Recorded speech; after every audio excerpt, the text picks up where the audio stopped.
உங்களை மகிழ்ச்சி கடலில் ஆழ்த்தவிருக்கிறேன். இசை ஞானி இளையராஜா சரோட ஒரு பிரம்மாண்டமான இசை நிகழ்ச்சி 11th ஜூலை 2026 ஓவோ அரீனா வெம்ப்ளியில நடக்க இருக்கு.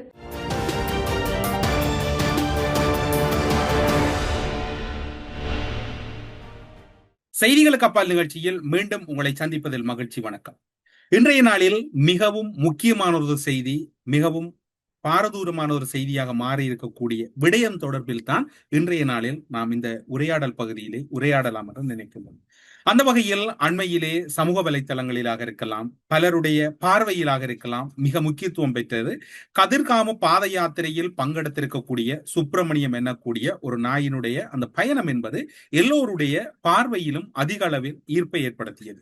அதனோடு மட்டுமல்லாது அது கடந்து செல்லுகின்ற போது கல்முனை அஷ்ரப் வைத்தியசாலைக்கு அருகாமையால் செல்லுகின்ற போது எதிர்பாராத விதமாக ஒரு இளைஞன் அந்த நாயை தாக்க முற்பட்ட போது அதன் பின்னர் அது தொடர்பான விடயங்கள் சமூக வலைத்தளங்களிலும் இன்னும் பல்வேறுபட்ட தளங்களிலும் பேசப்பட்டதை அடுத்து அந்த இளைஞன் கைது செய்யப்படுகிறார். கைது செய்யப்பட்ட இளைஞன் மன்னிப்பு கேட்டதன் அடிப்படையில் அந்த பாத யாத்திரையில் கலந்து கொண்டவர்களாக இருக்கலாம், அல்லது அது தொடர்ச்சியாக வந்த ஏனைய விடயங்களில் இருந்து அந்த இளைஞன் கைது செய்யப்பட்ட நேரத்திலிருந்து விடுதலை செய்ய சூழ்நிலையும் எல்லோரும் அறிந்திருப்பீர்கள். அதனுடைய எதிரொலியாக சில நேரங்களில் எங்களுடைய உணர்வுகளை நாங்கள் அறிவு கூர்மையால் கூட கட்டுப்படுத்த முடியாத ஒரு சூழ்நிலை இருப்பதனை நாம் அனைவரும் உணர்ந்து கொள்வோம். அவ்வாறான சூழ்நிலையில் தான் நபிகள் நாயகம் பற்றி முகநூலில் அவதூறான ஒரு கருத்தொன்று பரப்பியதாக ஒரு தமிழ் இளைஞன் சவுதி அரேபியாவில் வைத்து கைது செய்யப்பட்டிருக்கின்றார். சமூக வலைதளத்தில் இஸ்லாமியர்களின் இறை தூதராக பார்க்கக்கூடிய முகமது நபி அவர்களை அவதூறாக மற்றும் அவமதிக்கும் வகையில் கருத்து ஒன்றை வெளியிட்ட குற்றச்சாட்டின் பேரில் சவுதி அரேபியாவில் பணிபுரிந்து வந்த இலங்கை தமிழர் ஒருவர் குறிப்பாக சவுதி அரேபிய போலீசாரால் கைது செய்யப்பட்டதாக இப்போது உறுதிப்படுத்தப்பட்டிருக்கிறது. கைது செய்யப்பட்ட நபர் கிழக்கு மாகாணம் அம்பாறை மாவட்டத்தைச் சேர்ந்தவர். அவர் அம்பாறை மாவட்டத்தின் பூர்வீகமாக கொண்டவர் என்றுதான் கூறப்படுகிறது. அவர் சவுதி அரேபியாவில் கட்டுமான துறையில் பணிபுரிந்து வந்த சூழ்நிலையில் இந்த கைது இடம்பெற்றிருக்கிறது. இந்த பின்னணியில் இலங்கையில் கல்முனையில் இடம்பெற்ற ஒரு நாய் மீதான தாக்குதல் தொடர்பில் வரலாற்று சிறப்புமிக்க கதிர்காம பாத யாத்திரையில் கலந்து கொண்டிருந்த பக்தர்களோடு கூடவே நடந்த சுப்பிரமணியம் என்கின்ற நாய் மீது அது பற்றிய அறியாத நபர் ஒருவரால் கல்முனையில் வைத்து தாக்குதல் நடத்தப்பட்டது. அந்த சூழ்நிலையில் தான் இந்த சம்பவத்தின் பின்னணியில் சமூக வலைத்தளங்களில் காணொலி பரவிய மீது நாய் மீது தாக்குதல் நடத்திய இளைஞன் கைது செய்யப்பட்டார். அதன் பின்னணியில் பல்வேறுபட்ட கருத்துக்கள் பேசப்பட்ட சூழ்நிலையில் சவுதி அரேபியாவில் பணிபுரிந்து வரும் அம்பாறை மாவட்டத்தைச் சேர்ந்த இளைஞன் தமிழ் இளைஞனுடைய முகநூல் பதிவு பலரையும் சங்கடத்துக்குள்ளாகி இருந்தது. அந்த தன்னுடைய கருத்துக்கு முஸ்லிம் சமூகம் மற்றும் பலரிடமிருந்து எதிர்ப்புகள் கிளம்பியதை அடுத்து அந்த குறித்த இளைஞன் தான் மன்னிப்பு வேண்டியிருந்தார். அந்த மன்னிப்பு காணொலியும் அவர் வெளியிட்டிருந்தார். அந்த காணொலியை நீங்கள் இப்போது பார்க்கலாம். அதற்கண்ணாக அனைத்து இஸ்லாமிய நெஞ்சங்களுக்கும் நான் ஒரு வேண்டுகோளினை வைக்கிறேன். சமூக வலைத்தளங்களில் சுப்பிரமணி என்ற நாலுகால் ஜீவனுடைய பாத யாத்திரையின் விளைவாக பல வகையான போஸ்ட்கள் உலாவிக் கொண்டிருந்தன. அதில் ஒரு போஸ்டின் கீழ் சுப்பிரமணி அதை பற்றி இழிவாக ஒரு நபர் பேசியிருந்தார். அவர் மீது இருக்கும் கோபத்தில் நான் முகமது நபி அவர்களை தவறாக கொமெண்ட் பண்ணிவிட்டேன். அது உண்மையிலே எனக்கு வருத்தமாக இருக்கிறது. அந்த கொமெண்டினை நான் ரியலைஸ் பண்ணி ஒரு 10 நிமிடத்திற்குள் அழித்து விட்டேன். இருப்பினும் அந்த ஸ்கிரீன்ஷாட் தற்பொழுது சமூக வலைத்தளங்களில் பரவி கொண்டிருக்கிறது. நான் அந்த நேரத்தில் சுயநினைவுடன் அந்த வேலையினை நான் செய்யவில்லை. திடீரென்று வந்த ஒரு கோபத்தின் வெளிப்பாடாகத்தான் அந்த வேலையினை செய்தேன். அதை நானும் புரிந்து கொண்டு விட்டேன். நான் செய்தது மிகப்பெரிய பாவம். அத்துடன் இஸ்லாமிய நெஞ்சங்கள் இதனால் மிகவும் காயமடைந்திருக்கும், மிகவும் கவலைப்பட்டிருக்கும். உங்களை வருத்தத்துக்குள் உள்ளாக்கியமைக்கு என்னுடைய சிரம் தாழ்ந்து நான் மன்னிப்பை கேட்டுக்கொள்கிறேன். என்னை தயவு செய்து மன்னியுங்கள். எனினும் அந்த இளைஞனின் மன்னிப்பு காணொலியின் பின்னரும் அந்த எதிர்ப்பு நடவடிக்கைகள் தீவிரப்படுத்தப்பட்டிருந்தன. அவர் மீதான கருத்துக்கள் மேலும் மேலும் அதிகரிக்கப்பட்டிருந்தன. குறித்த நபரின் தவறை பல்வேறுபட்ட பிரதேசங்களைச் சேர்ந்த முஸ்லிம் அமைப்புகள் அவர் தொடர்பில் விமர்சிக்கும் நாட்டின் அதிகாரிகளுக்கு முறைப்பாடு செய்தார்கள். சவுதி அரேபியாவின் அதிகாரிகளுக்கு இலங்கையில் இருந்து பலர் முறைப்பாடு செய்தார்கள். சுமார் 100க்கும் அதிகமான புகார்கள் அளிக்கப்பட்டதாக சவுதி அரேபிய மத விழுமியங்கள் மற்றும் இணைய குற்றங்கள் தொடர்பாக மிக கடுமையான சட்டங்கள் கொண்ட நாடாக இருப்பதனால் அந்த முறைப்பாடுகள் உத்தியோகபூர்வமாக ஏற்றுக்கொள்ளப்பட்டதோடு இந்த விவகாரம் குறித்து சவுதி அதிகாரிகளிடமும் அந்த நபர் பணிபுரியும் நிறுவனத்திடமும் முறைப்பாடுகளும் அளிக்கப்பட்டிருக்கின்றன. சவுதி அதிகாரிகளிடம் முறைப்பாடு அளிக்கப்பட்டிருக்கிறது. அந்த இளைஞன் பணிபுரிந்த கட்டுமான நிறுவனத்திடம் புகார் அளிக்கப்பட்டிருக்கிறது. சவுதி போலீசார் விரைந்து செயல்பட்டதை அடுத்து குறித்த இளைஞன் கைது செய்யப்பட்டதாக போலீசார் உறுதிப்படுத்தப்படுகின்றார்கள். அதன் பின்னர் அவர் போலீஸ் காவலில் வைக்கப்பட்டுள்ளதாக கூறப்படுகிறது. அடுத்த கட்டமாக சட்ட நடவடிக்கைகள் எடுக்கப்படுவதற்கான அடுத்த கட்ட நடவடிக்கைகளை நோக்கி போலீசார் ஈடுபட்டு வருவதாக கூறப்படுகிறது. மத்திய கிழக்கு நாடுகளில் பணிபுரியும் வெளிநாட்டு தொழிலாளர்கள் அந்தந்த நாடுகளின் கலாச்சார மற்றும் மத சட்டங்களை மதிக்க வேண்டும் என்பது குறிப்பாக கடுமையான தண்டனைகள் வழங்கப்படுகின்ற ஒரு சூழ்நிலை கடந்த காலங்களில் இடம்பெற்றிருக்கிறது. மூதூர் பகுதியை சேர்ந்த ரிசானாவை யாரும் மறந்திருக்க மாட்டீர்கள். அதுபோன்று பலருடைய வாழ்க்கையை நீங்கள் மறந்திருக்க மாட்டீர்கள். ஏனென்றால் பலரும் கடுமையான சட்டங்களுக்குள் உள்ளாக்கப்பட்டவர்கள். நபிகள் நாயகம் அவர்களை அவதூறாக பேசியது என்பது அந்த நாடுகளை பொறுத்தவரையில் ஒரு கடுமையான சட்டமாக இருக்கிறது. எந்த ஒரு மதத்தையும் நிந்தனை செய்வது கடுமையான கண்டனத்துக்குரியது என்பதை அனைவரும் புரிந்து கொள்ளவும். எந்த ஒரு மதத்தையும் நிந்தனை செய்ய முடியாது, யாரும் அது தொடர்பாக கருத்துக்கள் கூற முடியாது என்பது ஒரு முக்கியமான விடயமாக பார்க்கப்படுகிறது. அந்த சூழ்நிலையில் தான் இந்த இளைஞனின் இந்த விடயத்தில் இருந்து எவ்வாறு மீண்டு வருவது. அந்த இளைஞன் இது சமூக வலைத்தளங்களில் கிடைக்கப்பட்ட தகவல் தான் வருகின்ற மாதம் திருமணத்துக்கு தயாராக இருப்பதாகவும் மிகவும் வறுமையான குடும்ப பின்னணியை உடையவரும் அவருடைய சூழ்நிலை மிகவும் நெருக்கடியான சூழ்நிலை. அவர் ஒரு பட்டப்படிப்பை முடித்த பின்னர் அவர் வெளிநாடு சென்றதாகவும் அவருடைய தந்தையார் கூட இப்போது ஒரு விவசாயம் செய்யக்கூடியவர், குடும்ப பின்னணி கூட மிகவும் ஏழ்மையாக இருப்பது என்கின்ற தகவல்கள் சமூக வலைத்தளங்களிலே வெளிவருகின்றது. குறித்த இளைஞனுக்காக பல்வேறுபட்ட ஆதரவு குரலும் எதிர்குரல்களும் சமூக வலைத்தளங்களிலே எழுந்து கொண்டிருக்கின்றன. குறித்த இளைஞன், அந்த தமிழ் இளைஞன் செய்த தவறுதான், ஆனால் அவர் அப்படி செய்து விட்டார், ஆனால் அவ்வாறு செய்யக்கூடாது, அவர் என்ன அவருடைய அந்த சூழ்நிலை என்னவாக இருந்தது என்று தெரியாது, ஆனால் அவர் அவ்வாறு செய்து விட்டார், அதனை ஒரு பொருட்படுத்தாதீர்கள், ஆனால் அவர் செய்த அந்த குற்றத்துக்காக நாம் மனம் பெருந்துகிறோம் என்று யாரோ முகம் தெரியாத ஒரு இளைஞனுடைய குரல் சமூக வலைத்தளங்களிலே பரவுகிறது. அவர் செய்த குற்றத்தை மன்னித்து விடுங்கள், அவருக்கு தண்டனை வழங்காதீர்கள் என்கின்ற ஒரு ஆதரவு குரலும், அவரை எனக்கு தெரியாது என்கின்ற ஒரு ஆதரவு குரல் இப்போது சமூக வலைத்தளங்களிலே வைரலாகி கொண்டிருக்கிறது. அதனை நீங்கள் இப்போது கேட்கலாம். அனோஜன் என்ன நடந்ததுன்னு சொன்னா, நான் வியாழக்கிழமை அவரை தொடர்பு கொண்டிருந்தேன். அவரோட இட்ட பதிவை உடனே அழிக்க சொல்லி, ஆனா அவர் அங்கே பிபிஎன் என்ற ஒரு தரவை பயன்படுத்தி தான் அதை அந்த போஸ்ட் பண்ணிருக்கிறார்.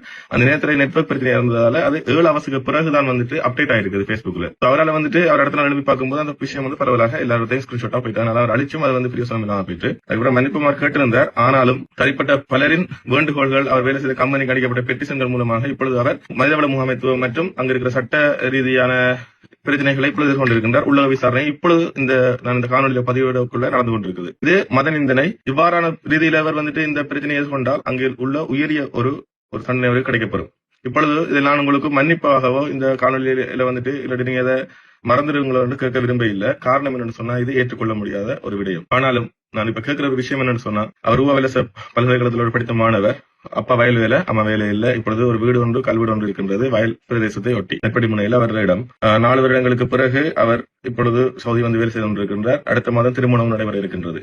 இந்த நிலையில வந்துட்டு ஒரு இரவு அவருடைய வாழ்க்கையை முழுவதுமாக தலைகளாக மாற்றி இருக்கின்றது. அந்த இரவு வந்துட்டு கொடூரமான இரவு. நான் இந்த விடயத்துல வந்துட்டு மிகவும் இந்த வார்த்தைகளை கூட யோசித்து தான் பேச வேண்டியிருக்கின்றது. காரணம் என்னன்னு சொன்னா, இது எப்படியுமே ஒரு சர்ச்சைக்குள்ளான ஒரு பதிவா தான் இந்த விடயம் காணப்படும், யார் எப்படி பேசினாலும். இதுல எஞ்சி இருக்கிற ஒரு விஷயம் வந்துட்டு மனிதநேயம் தான். இனி நீங்க தனிப்பட்டதில் அனுப்புனாக்கள் மன்னிப்பு கொடுத்தோ இல்லைன்னு சொன்னா மன்னிக்க மாட்டேன் அவன் சாகணும் என்று ஏதாவது ஒரு விஷயத்தை நீங்க சொன்னா கூட இது வந்துட்டு இனி வெளிநாட்டு அமைச்சராகவோ இல்லைன்னு சொன்னா இது வந்து உயரிய ரீதியில முடிவெடுக்கக்கூடிய ஒருவர் தான் இந்த விஷயம் வந்துட்டு செல்லப்படும். அதனால வந்துட்டு நம்ம நீ பேசியது பயனற்றதாக போகின்றது. ஆனாலும் இந்த விடயத்தை நீங்கள் மீண்டும் மீண்டும் பெரிதாக ஊதி பெரிதுபடுத்தாமல் இந்த அளவுக்கு போயிட்டு இப்ப விசாரணை நடைபெற்றுக் கொண்டிருக்கின்றது. இப்பொழுது உங்களுக்கு நியாயங்களும் எல்லாரும் நியாயங்களும் இங்கே வந்துட்டு புரிந்து கொள்ளப்படுகின்றது. இது வந்துட்டு இதை சப்போர்ட் பண்றேன்னு சொல்லி, அனோஜனுக்கு சப்போர்ட் பண்றேன்னு சொல்லி நீங்க கீழே போடுற பதிவுகள் வந்துட்டு இந்த பிரச்சனை இன்னும் தூண்டும். அதே போல இந்த பதிவுகளை மீண்டும் ஸ்கிரீன்ஷாட் அடிக்கிறதால வந்துட்டு இருக்கிற பிரச்சனை இன்னுமே பெரிதாகும். இதுல வந்து அவுட்புட் வந்துட்டு எப்படியும் வந்துட்டு ஒரு நீண்ட காலத்துக்குரிய பிரச்சனைகளை கொண்டு போகும். எனவே நாம் அனைவரும் புரிந்து கொள்ளப்பட்ட சமூக பொறுப்புணர்வு உள்ள ஒரு மனிதர்களாக இந்த பிரச்சனையை நாம் எதிர்கொள்ள வேண்டும். இதற்கு பிறகு வருகின்ற விளைவுகளை நாம வந்துட்டு எதிர்கொள்ள வேண்டும். காரணம் என்னன்னு சொன்னா, இது ஒரு தனிப்பட்ட ஒரு நபரின் வாழ்க்கை. அந்த நபரின் வாழ்க்கையை வந்துட்டு நம்ம அவர் செய்த தவறுக்கு வந்துட்டு தண்டனை கிடைக்க வேண்டும். அந்த தண்டனை வந்துட்டு எப்படி சொல்றது, அவர் மீண்டும் தவறு செய்யாதவராக உருவாக்கக்கூடிய தண்டனையா தான் அது. இந்த முதலாவது இந்த தவறுக்கு வந்துட்டு அந்த தண்டனை கிடைக்க வேண்டும். நீங்களும் புரிந்துணர்வுடன் செயற்படுவதை நான் நம்புகின்றேன். நான் அவருடன் சட்ட விஷயங்களை நான் வந்து இதுல போடுறேன். அவர் என்ன பேசியிருக்கிறார், என்ன கதைச்சிருக்காருன்னு சொல்லி. இது வந்துட்டு எனக்கும் அவருக்கும் பெரிய தொடர்பும் இல்லை. ஆனா அவர் போட்டது பிளன்றது எனக்கு தெரியும். நானும் மத ரீதியாக பார்த்தா நான் அவரோட மதத்துல சேர்ந்தவன். எங்களுக்கு தெரியும் எப்படி ரெஸ்பெக்ட் பண்ணணும் சொல்லி இன்னொரு சகோதரி இடங்களை. ஆனா சில பேருக்கு வந்துட்டு அங்க தோன்ற உணர்வுகளும் அங்க சமூக ஊடகங்களை இவங்க வந்துட்டு இலகுவா நினைக்கிற அளவான விஷயங்களா இங்க இருக்கிற பெரிய பெற்றுக் கொண்டு வந்திருக்குது. அதனால எல்லா மதங்கள்லயும் மற்ற மதங்களை மதிக்கிறவங்களும் இருக்கிறாங்க, மற்ற மதங்களை ஒரு வகை நம்புறவங்களும் இருக்கிறாங்க. ஆனா வந்துட்டு இவ்வாறான சில விடயங்கள் வந்துட்டு தாக்கு செலுத்தினாலும் அதை நம்ம புரிந்து கொள்ளப்பட்டவர்களாக, சமூக ரீதியில உணர்ந்து கொள்ளப்பட்டவர்களாக நம்ம இந்த விஷயங்களை கையாளுற முறையில மட்டும்தான் நம்ம வந்துட்டு இந்த அன்பையுமே சமாதானங்களை நமக்குள்ள வளர்த்துக் கொள்ளலாம். இது ஒரு மிக முக்கியமான தருணம். இரண்டு இடங்களுக்கு இடையில, ஒரு மனித உயிர்களுக்கு இடையில. எனவே இதை நீங்க எதிர்கொள்ற விதங்களும், இதை நீங்க கைகொள்ற விதங்களும் இப்போ வந்து வீரியத்தை கூட்டுறது இல்லாம இதுல வந்துட்டு ஒரு சார்பு நிலை, ஒரு நியாயமாக கண்டிக்கக்கூடிய நியாயமாக நீங்கள் இதை ஏற்றுக்கொள்ள வேண்டும். அவருடைய சார்பாக அவர் ஆரம்பி தெரியாது. அவருடைய சார்பாக நான் இந்த காலையில் உங்கள்ட்ட அன்பு கேட்டுக்கொள்கிறேன். இது இப்படி நடந்து கொள்ளக்கூடாத விடயம். ஆனால் இதை நீங்க எப்படி நீங்க எடுத்துக்கொண்டு இனி அடுத்த விஷயங்களை நடக்க போறதுன்னு தெரியாது. ஆனாலும் இப்போதைக்கு இந்த விஷயங்களை வந்துட்டு அமைதியாக ஒரு பார்வையாளர்களாக அல்லது அமைதியாக கடந்து அடுத்தடுத்த விடயங்களை நாம பேசி தீர்த்துக் கொள்ற ரீதியில நம்ம கொண்டு செல்வோம். இந்த விடயத்துக்கு ஆதரவாக ராஜ்குமார் ரஜீவ்காந்த் அவர்கள் ஒரு பதிவை வெளியிடுகிறார். அந்த பதிவிலே அவர் கூறுகின்றார் என்னவென்று சொன்னார், அனோஜன் நேற்றைய தினம் போலீசாரால் கைது செய்யப்பட்டிருக்கிறார். அவருடன் தொடர்ச்சியாக தொலைபேசியிலே உரையாடி கொண்டிருந்தேன். அவருடைய விடயங்களை நான் அறிந்தேன், தெளிவுபடுத்துகிறேன் என்று ஒரு காணொலியை வெளியிடுகிறார். அதற்கு முன்னதாக நாமும் ஒரு சில கருத்துக்களை கூற வேண்டியிருக்கிறது. சமய நிந்தனைகளை யாரும் செய்யாதீர்கள். இந்து மதமாக இருக்கலாம், கிறிஸ்தவ மதமாக இருக்கலாம், பௌத்த மதமாக இருக்கலாம், இஸ்லாம் மதமாக இருக்கலாம். மதத்தின் விழுமியங்கள் மக்களை நல்வழிப்படுத்துவதற்கு, அந்த மதத்தை பின்பற்றக்கூடியவர்கள் செய்கின்ற ஒரு சில விரும்பத்தகாத விடயங்களுக்காக அந்த மதத்தை நிந்திப்பது என்பது உண்மையில் ஏற்க முடியாது. ஆனாலும் கூட அந்த இளைஞன் ஏதோ ஒரு விதத்திலே சமூக வலைத்தளத்தை பிழையாக வழிநடத்தி விட்டார். அந்த முறைப்பாட்டாளர்கள் பலர் இலங்கையில் இருந்துதான் அந்த முறைப்பாடுகளை மேற்கொண்டிருக்கின்றார்கள்.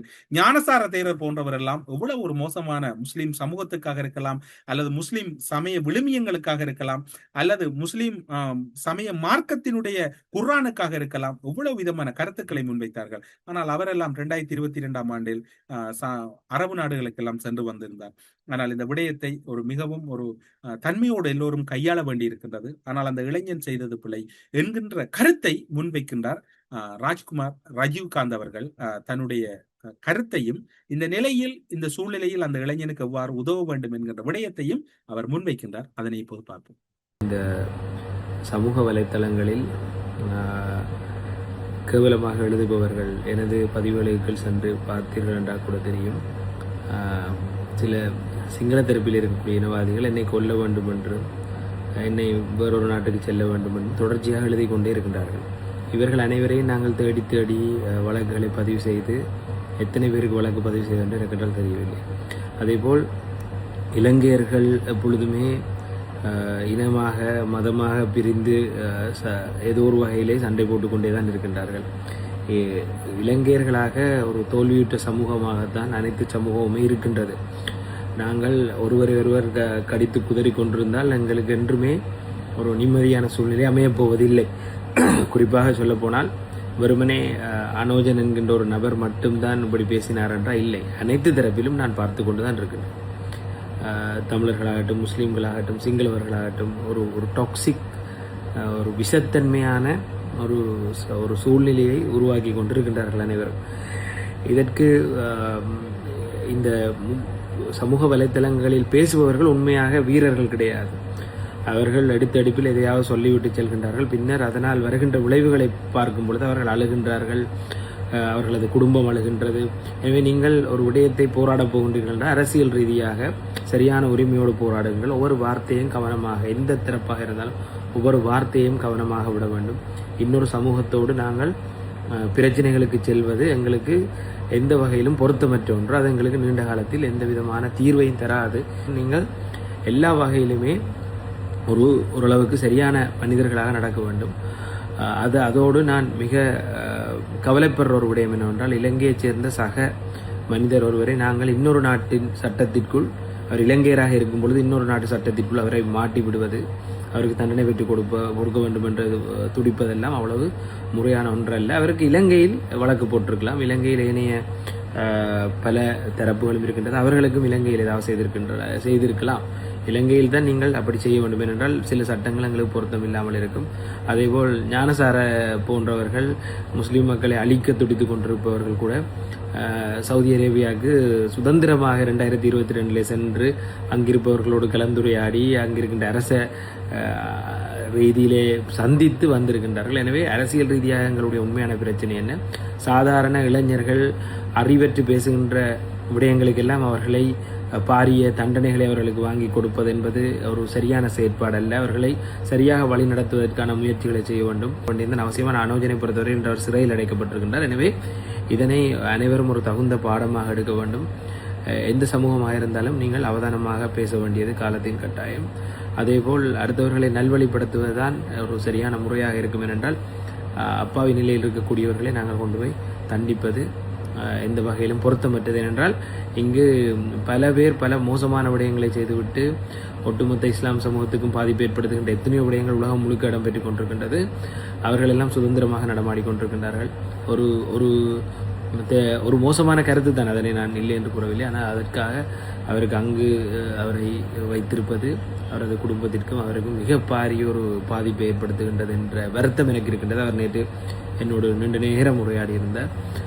அவரது கவலைகள், அவர் விட்ட தவறை அவர் உணர்ந்த விதமெல்லாம் பார்க்கும் பொழுது எனக்கு உண்மையிலே உள்ளபடி சொல்லப்போனால் கவலையாக இருந்தது. நான் இந்த இதை பதிவு செய்வதற்கான ஒரே காரணம், தயவு செய்து நீங்கள் யாரும் உங்களுடைய வாழ்க்கையை பாதிக்கின்ற வகையிலே எந்த வேலையும் செய்ய வேண்டாம். ஏனென்றால் இங்கு பேசுபவர்கள், உங்களை உசுப்பேத்தி விடுவர்கள் யாரும் உங்களுக்காக வர மாட்டார்கள்.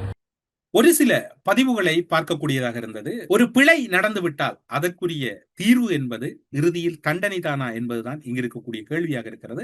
அந்த வகையில் பார்க்கின்ற போது குறித்த இளைஞன் ஏதோ ஒரு உணர்ச்சி வசப்பட்ட ஒரு தகவலை பகிர்ந்து விட்டார். அதற்காக ஒரு மன்னிப்பு கேட்டுவிட்டார். மனம் வருந்தி ஒருவர் மன்னிப்பு கேட்டால் எந்த மார்க்கத்திலும் அல்லது எந்த சமயத்திலும் அதற்கான மன்னிப்பு கொடுக்க வேண்டும் என்பது ஒரு சமய அறநெறியாக இருக்கின்றது. சவுதி நேரம் 4:20 மணிக்கு விசாரணைக்கு உட்படுத்தப்பட்டுள்ளான்.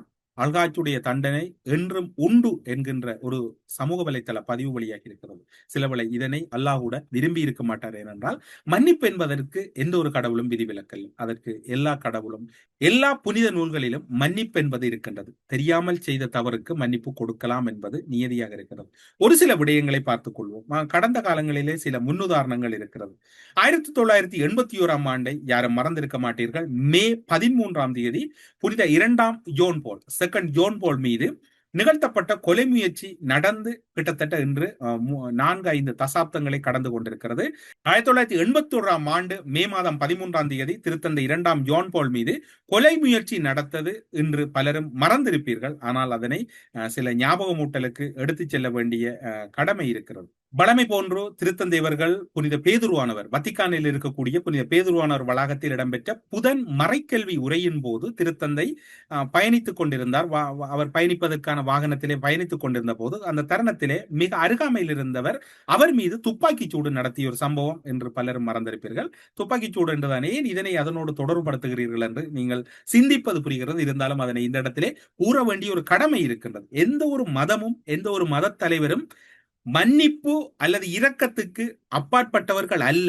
இரக்கத்துக்கு உட்பட்டவர்கள். இரக்க குணம் என்பது அந்த மதத்தை வழிநடத்தக்கூடிய அல்லது அந்த மதத்திடம் இரக்க குணம் இல்லை என்று சொன்னால் அந்த மதம் எந்த ஒரு சூழ்நிலையிலும் அடுத்த கட்டத்தை தாண்டாது. எல்லா மதங்களிலும் இரக்கம் இருக்கிறது, அன்பு இருக்கிறது. அந்த ஒரு சூழ்நிலையைத்தான் இந்த இடத்திலே கூற வேண்டி இருக்கிறது. அத்தருணத்தில் மிக அருகாமையில் இருந்தவர் மீது துப்பாக்கி சூடு நடத்தப்பட்டது. இதில் படுகாயமடைந்தவர் உடனடியாக ரோமில் இருக்கக்கூடிய மருத்துவமனைக்கு அவசர சிகிச்சை பிரிவுக்கு அழைத்து செல்லப்படுகிறார் செகண்ட் ஜோன் போல் அவர்கள். இந்த தாக்குதலில் பனிப்போர் பதற்றங்கள் அதிகரித்திருந்த காலம் 1981 காலப்பகுதி. கிழக்கு ஐரோப்பாவில் நிலவிய அரசியல் கொந்தளிப்பு மற்றும் இத்தாலியில் பல ஆண்டுகளாக நீடித்த பயங்கரவாதம் ஆகியவற்றுக்கு மத்தியில் இந்த தாக்குதல் இடம்பெறுகிறது. திருத்தந்தையின் உடல்நிலை குறித்த தகவல்களை அறிய நம்பிக்கையாளர்கள் அல்லது அங்கு சென்ற விசுவாசிகள் பலர் ஆவலாயிருந்த வேளையில் புனித பேதுருவானவர் வளாகத்தில் நிலவிய அமைதியின்மையும் அங்கு எழுந்த இறைவேண்டலையும் வத்திக்கான் வானொலி செய்தியாளர் அவர்கள் விவரித்தார். பின்னர் திருத்தந்தை 2ஆம் ஜான் பால் அவர்கள் வயிற்று பகுதியில் முதலாவது துப்பாக்கிச் சூடு வயிற்று பகுதியிலும் 2வது துப்பாக்கிச் சூடு இதயத்தை நோக்கி வருகின்ற போது அவர் சற்று விலகி கொண்டதால் அவர் சுதாகரித்துக் கொண்டு அவர் அந்த உயிர் தப்புவதற்கு, அதாவது அந்த சூழ்நிலையிலிருந்து உடனடியாக உயிர் பிரிவதிலிருந்து தப்பித்துக் கொள்ளுகிறார். அந்த வானொலியின் வர்ணனையாளர் கூறுகிறார், அவர் உயிர் பிழைப்பார் என்கின்ற நம்பிக்கை உள்ளது என்று வத்திக்கானுடைய உத்தியோகபூர்வமான செய்தி கிடைக்கின்றது. அவரை உடனடியாக அவசர சிகிச்சைக்காக அழைத்து செல்லுகின்ற போது அழைத்து சென்ற ஆம்புலன்ஸில் கூட அந்த அவருடைய சைரன் வேலை செய்யவில்லை. மிகவும் நெருக்கடியான சூழ்நிலை, உயிர் பிழைப்பாரா என்கின்ற சூழ்நிலை இருக்கின்ற போது அதனை கொண்டு சென்ற அவசர சிகிச்சை வண்டியில் கூட முறையான வகையில் அந்த சைரன் வேலை செய்யவில்லை. இருந்தாலும் அவர் அந்த இடத்தை கடந்து சென்று வைத்தியசாலையில் அனுமதிக்கப்படுகிறார். சுமார் 5 மணி நேரங்களுக்கு மேலாக இத்தாலியினுடைய சிறப்பு வைத்தியர்கள் சத்திர சிகிச்சை மேற்கொள்ளுகிறார்கள். உயிர் பிழைப்பார் என்று வத்திக்கான் கூறுகிறது. வைத்தியர்களிடம் ஒரு பதட்டம், வயிற்றின் அடிப்பகுதியிலே குண்டு பாய்ந்திருக்கிறது, நெஞ்சு பகுதியிலே குண்டு வந்த குண்டு கைப்பகுதியில் முழங்கை பகுதியிலே பாய்ந்திருக்கிறது. எப்படி இவர் பிழைப்பார் என்று நம்பிக்கொண்டிருந்த போது ஒரு வகையாக அவர் பிழைக்கின்றார். சரியாக 4 நாட்களுக்கு பிறகு மருத்துவமனையில் இருந்த திருத்தந்தை தன்னை தாக்கிய முகமட் அலி ஆர்க்னாவை மன்னித்தார். மேலும் திருத்தந்தை அவர்கள், நான் முற்றிலும் உமக்குரியவன் என்ற வார்த்தையுடன் மீண்டும் ஒரு முறை கன்னிமரியாளுடன் தன்னை ஒப்படைத்ததாக அந்த அவர்களுடைய செய்தி குறிப்புகள் கூறுகின்றன. இறைப்பற்று, மன்னிக்கும் மனப்பாங்கு மற்றும் கடவுள் மீதான அசைக்க முடியாத நம்பிக்கை ஆகியவற்றுக்கு அவர் பகிர்ந்த சாட்சியம். அவர் தன் மீது துப்பாக்கி சூடு நடத்தியவனை மன்னித்தது முக்கியமல்ல, அவனை மன்னித்து ஏற்றுக்கொண்டார். அல்லது அந்த துப்பாக்கி பிரயோகத்தை மேற்கொண்டதும் ஒரு முஸ்லிம் சகோதரர் என்றுதான் பின்னிட்ட நாட்களிலே ஊடகங்களிலே செய்திகள் பரவுகிறது. அவர் துப்பாக்கி பிரயோகம் மேற்கொண்ட போது அவர் யார் என்கின்ற அல்லது அவர் எந்த மதத்தை சார்ந்தவர் என்பதை கூட வத்திக்கான் குறிப்பிட்ட நாள் வரையும் மிகவும் ரகசியமாகத்தான் பாதுகாத்தது. அந்த மன்னிப்பு என்பதற்கு இதைவிட எடுத்துக்காட்டாக எதனையும் கூற முடியாது. வைத்தியசாலையில் இருந்த போதே தன்னை துப்பாக்கி பிரயோகம் செய்தவர் மீது, மருத்துவமனையில் இருந்த போதே தன்னை சுட்டவரை என் சகோதரர் என்று அழைத்து அவருக்கு மனதார மன்னிப்பு வழங்கினார். 1981ஆம் ஆண்டு இந்த சம்பவம் நடந்தது. 83ஆம் ஆண்டு டிசம்பர் மாதம் ரோம் சிறைச்சாலைக்கு நேரில் சென்று தன்னை கொலை செய்தவர் என்ற அலி அக்னாவை சந்தித்து உரையாடி அவரோடு நீண்ட நேரம் உரையாடுகிறார். சிறைச்சாலைக்கு, தன்னை துப்பாக்கி பிரயோகம் மேற்கொண்டவரின் சிறைச்சாலைக்கே செல்லுகின்றார். சென்று அவரோடு நேரடியாக பல மணி நேரம் உரையாடியதாகத்தான் வத்திக்கான் தகவல்கள் கூறுகின்றன. திருத்தந்தையின் வேண்டுகோளுக்கு இணங்க இத்தாலிய அதிபரால் அலி அக்னாவுக்கு பொது மன்னிப்பு வழங்கப்பட்டது. 2000ஆம் ஆண்டில் அவர் விடுவிக்கப்படுகிறார். அவர் துப்பாக்கி பிரயோகம் மேற்கொள்ளப்பட்ட உடனே அவரை மன்னிக்கிறேன் என்றால், ஆனால் அவர் பின்னர் 2000ஆம் ஆண்டு விடுவிக்கப்படுகிறார். துப்பாக்கி பிரயோக வழக்கிலிருந்து விடுவிக்கப்பட்டாலும் அவருக்கு ஏனைய வழக்குகள் இருந்ததாக கூறப்படுகிறது. 2ஆம் ஜான் பால் மீதான இந்த கொலை முயற்சி பனிப்போர் காலத்திலும் ஒரு பதட்டமான சூழ்நிலையில் இடம்பெறுகிறது. அதன் பின்னர் அவர் திருத்தந்தை அவர்கள் இறந்த போது அவர் செல்வதற்கு அனுமதி கேட்கின்றார். ஆனால் அவர் சிறையில் இருந்ததால், ஜெர்மன் சிறையில் இருந்ததால் அவர் செல்ல அனுமதிக்க அவருடைய குடும்பத்தார் செல்ல வேண்டும் என்று கேட்கின்றார்கள். அதற்கான சூழ்நிலையும் அமையவில்லை. பின்னர் அவர் விடுதலையான பின்னர் திருத்தந்தையின் கல்லறைக்கு சென்று மலர் தூவி கண்ணீர் மல்க அந்த தன்னுடைய காணிக்கையை செலுத்தினார். இப்போது அவர் கண்ணீர் மல்கியது முக்கியமல்ல, அந்த சூழ்நிலையில் துப்பாக்கி பிரயோகம் மேற்கொண்டவனையே நான் மன்னித்து விட்டேன் என்று கூறுகின்ற அந்த மனப்பக்குவம் என்பது ஒரு திருச்சபையை தலைமை தாங்கக்கூடிய அல்லது ஒரு உலக திருச்சபை, கத்தோலிக்க திருச்சபையின் தலைவராகத்தான் திருத்தந்தை இருக்கிறார். அவ்வாறு இருக்கக்கூடியவருக்கு இந்த சூழ்நிலை நடந்த போது கூட இந்த சம்பவம் இடம்பெற்றதென்றால், இன்று கடவுளை நிந்தித்தார், ஏதோ ஒரு சூழ்நிலையில் அவர் கடவுள் மீது அவ்வாறான ஒரு அவதூறை பரப்பிவிட்டார் என்றால் அவருக்கு ஆக குறைந்தது தண்டனை என்று யாரும் எழுதுவது எந்த வகையில் பொருத்தம் என்று தெரியாது. இப்படியான ஒரு முஸ்லிம் சகோதரரை வத்திக்கானினுடைய தலைமைப்பிடம் மன்னித்ததென்றால், இந்த இளைஞனை பொறுத்தவரையில் மன்னிப்பு என்பது வழங்குவதில் எந்த ஒரு ஆட்சேபனையும் இல்லை. இதில் குரோதங்களை கடந்து செல்ல வேண்டும் என்பதுதான் எம்மிடம் இருக்கக்கூடிய ஒரு தயவான வேண்டுகோளாக இருக்கின்றது. அது சர்வதேச ரீதியாக இடம்பெற்ற சம்பவம். உயிர்த்த ஞாயிறு தாக்குதல் இடம்பெறுகிறது. உயிர்த்த ஞாயிறு தாக்குதல் இடம்பெறுகின்ற போது முஸ்லிம் சமூகத்தைச் சேர்ந்த ஒரு சிலர் அந்த தாக்குதலில் ஈடுபட்ட பின்னர் ஒட்டுமொத்த முஸ்லிம்களும் இலங்கையிலே ஒரு மோசமான பார்வைக்குள் உள்ளாகின்றார்கள். அந்த சூழ்நிலையில் அவர்கள் மீது கடுமையான அவதூறுகளை தென்னிலங்கையிலும் சரி, தென்னிலங்கைக்கு வெளியிலும் சரி பரப்பப்படுகிறது. முஸ்லிம் மக்கள் கூனி குறுகி நின்றார்கள். யாரோ ஒரு சிலர் தங்களுடைய சமூகத்திலிருந்து செய்த குற்றத்துக்காக ஒட்டுமொத்த முஸ்லிம்களும் வஞ்சிக்கப்படுகின்ற ஒரு சூழ்நிலை எழுப்பப்பட்டது. ஞானசார தேரர், விமல் வீரவன்ச, உதய கம்பன்பில, சரத் வீரசேகர போன்ற கடும் இனவாத சக்திகள் கடுமையாக அவதூறுகளை பரப்பினார்கள். அது மட்டுமல்லாது 2 ஆளுநர்கள் மீது கடுமையான அழுத்தங்கள் கொடுக்கப்பட்டது. அந்த சூழ்நிலையிலே அத்துரலிய ரத்ன தேரர் கண்டி தலதா மாளிகைக்கு முன்னால் உண்ணா நோன்பிருந்தார். அதாவது அசாத் சாலி, எம்எல்ஏ ஹிஸ்புல்லா போன்ற ஆளுநர்கள் பதவி விலக வேண்டும் என்கின்ற கடுமையான சூழ்நிலைகள் எல்லாம் எழுந்த போது கொழும்பில் இருக்கக்கூடிய கருதினால் மல்கம் ரஞ்சித் அவர்கள் 2019 சூழ்நிலையை அவதானித்த ஒரு சம்பவத்தை செய்கிறார். நீர்கொழும்பு பகுதிக்கு சென்று வன்முறைகள் அதிகரிக்கின்றது, முஸ்லிம் சமூகங்கள் இருக்கின்ற பகுதிகளிலே வன்முறைகள் சூழ்ந்து கொள்கிறது. அவர் மசூதிக்கும் செல்லுகின்றார். சென்று முஸ்லிம் மத தலைவர்களுடன் கலந்துரையாடுகிறார். நீர்கொழும்பில் உள்ள கிறிஸ்தவர்கள் முஸ்லிம்கள் சுமூகமாக வாழ வேண்டும் என்கின்ற கருத்தையும் அவர் வலியுறுத்துகின்றார். அதன் போது அவர் இன்னும் ஒரு விடயத்தையும் கூற தவறவில்லை. ஈஸ்டர் ஞாயிறு பயங்கரவாத தாக்குதல்களுக்கு பிறகு தவறிழைத்த நபர்கள் தாங்கள் தவறை ஏற்றுக்கொண்டு மன்னிப்பு கேட்டால் அவர்களை மன்னிக்க கத்தோலிக்க திருச்சபை இருப்பதாக பேராயர் கர்தினால் மல்கம் ரஞ்சித் அவர்கள் அறிவித்தார். ஒட்டுமொத்த முஸ்லிம் சமூகத்தையும் அவர் குறை கூறவில்லை, மாறாக அமைதியை பேணவும் கிறிஸ்துவை பின்பற்றி எதிரிகளை நேசிக்கவும் அவர் அழைப்பு விடுத்தார். யாரும் யாரையும் நிந்திக்காதீர்கள் என்று கூறினார். கத்தோலிக்க மதத்தின் போதனையின்படி தவறை உணர்ந்து மனம் திரும்பும் எவருக்கும் மன்னிப்பு வழங்கலாம் என்பது பேராயர் கர்தினால் மல்கம் ரஞ்சித் ஆண்டகையினுடைய கருத்தாக இருந்தது. இத்தாக்குதலின் பின்னணியில் உள்ள உண்மையான சூத்திரதாரிகளை கண்டுபிடிக்கவும் அரசியல் சதிகளுக்கு எதிராகவும் உயரிய நீதி கோரவும் கர்தினால் அவர்கள் வேண்டுகோள் விடுத்தார். முஸ்லிம் சமூகம் இதனோடு தொடர்பில்லை, முஸ்லிம் சமூகத்தின் மீது யாரும் அபகீர்த்தியை பரப்பாதீர்கள் என்று முஸ்லிம் சமூகத்தின் அவர்களுடைய மத தளத்திற்குள் சென்று அவர்களை சந்தித்து அவர்கள் கர்தினாலுடைய கரங்களை முத்தமிட்டதை எல்லாம் யாரும் மறந்திருக்க மாட்டீர்கள். தாக்குதலை நடத்தியவர்கள் ஒரு சில தீவிரவாதிகளை தவிர ஒட்டுமொத்த முஸ்லிம் சமூகம் அல்ல என்பதை நான் இந்த இடத்திலே உறுதியாக கூறிக்கொள்கிறேன் என்பதையும் அவர் மீண்டும் மீண்டும் வலியுறுத்தினார். முஸ்லிம் சமூகத்துக்காக அவர் அன்று கூடவே துணை நின்றார்.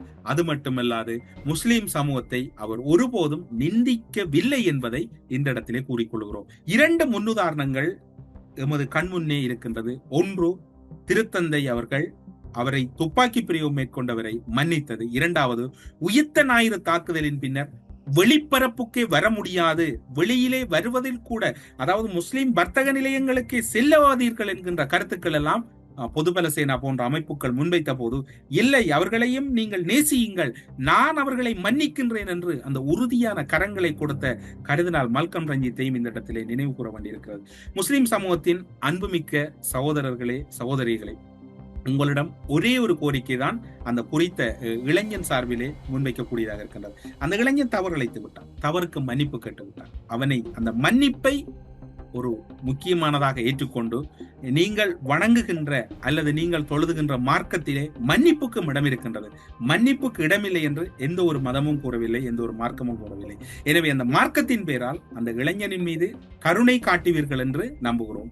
இந்த சூழ்நிலையை வைத்துக் கொண்டு மீண்டும் ஒரு இனமுறுகல் அல்லது மதமுறுகலுக்கு சில சக்திகள் முயற்சி செய்கின்றன.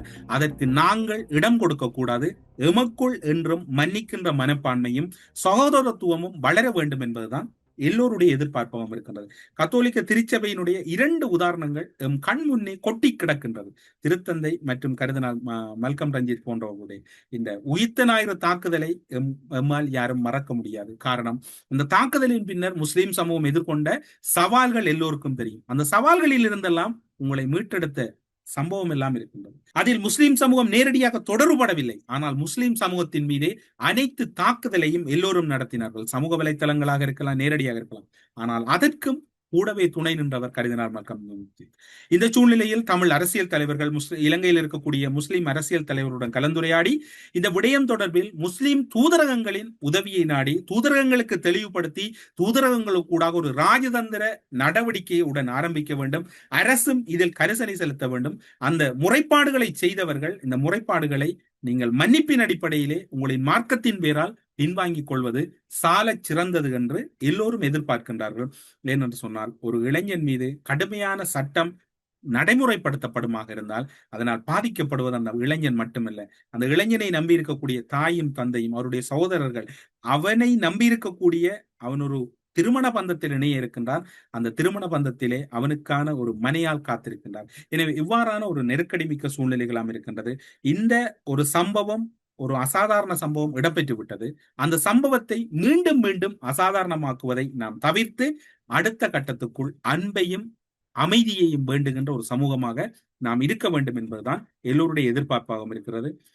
இவ்வாறான சூழ்நிலையில் நாம் எவ்வாறு பயணிப்போம், எப்படி பயணிப்போம் என்கின்ற கேள்வி எல்லோரிடமும் இருக்கிறது. எனவே பொறுமையோடும் பொறுப்போடும் இந்த காரியத்தில் குறித்த அனோஜன் என்கின்ற இளைஞனை அனைவரும் மீட்டெடுப்பதற்கு துணை நிற்போம். இதில் எமக்கிடையில் முஸ்லிம்கள், தமிழர்கள் என்கின்ற வேறுபாடு வேண்டாம். அந்த வேறுபாடுகளால் நாம் கடந்த காலங்களில் பல துண்டியலான கசப்பான அனுபவங்களை பெற்றிருக்கிறோம். எனவே இனியும் அது வேண்டாம். அந்த இளைஞன் செய்த தவறுக்கு ஏதோ ஒரு வகையில் அவர் பிராயச்சித்தமாக மன்னிப்பு கேட்டிருக்கிறார். அந்த மன்னிப்புக்கு நாமும் எம்மால் இயன்ற உதவிகளை இந்த இடத்திலே மதத்தை கடந்து மனிதத்துக்காகவும் அன்புக்காகவும் அனைவரும் செய்வோம் என்று கூறி 2 உதாரணங்கள் கொட்டி கிடக்கின்றது உலகத்தின் கண்முன்னே. அவற்றை உங்களுக்காக இதிலே பதிவிட்டிருக்கிறோம். இவற்றையும் கேட்டு முடிந்தவரை அனோஜனின் விடுதலையை உறுதிப்படுத்த அனைவரும் ஒன்றிணைவோம் என்று கூறி செய்திகளுக்கு அப்பால் நிகழ்ச்சியிலிருந்து விடைபெற்றுக் கொள்கிறோம். நன்றி, வணக்கம். உங்களை மகிழ்ச்சி கடலில் ஆழ்த்தவிருக்கிறேன். இசை ஞானி இளையராஜா சரோட ஒரு பிரம்மாண்டமான இசை நிகழ்ச்சி 11th ஜூலை 2026 ஓவோ அரீனா வெம்ப்ளியில நடக்க இருக்கு.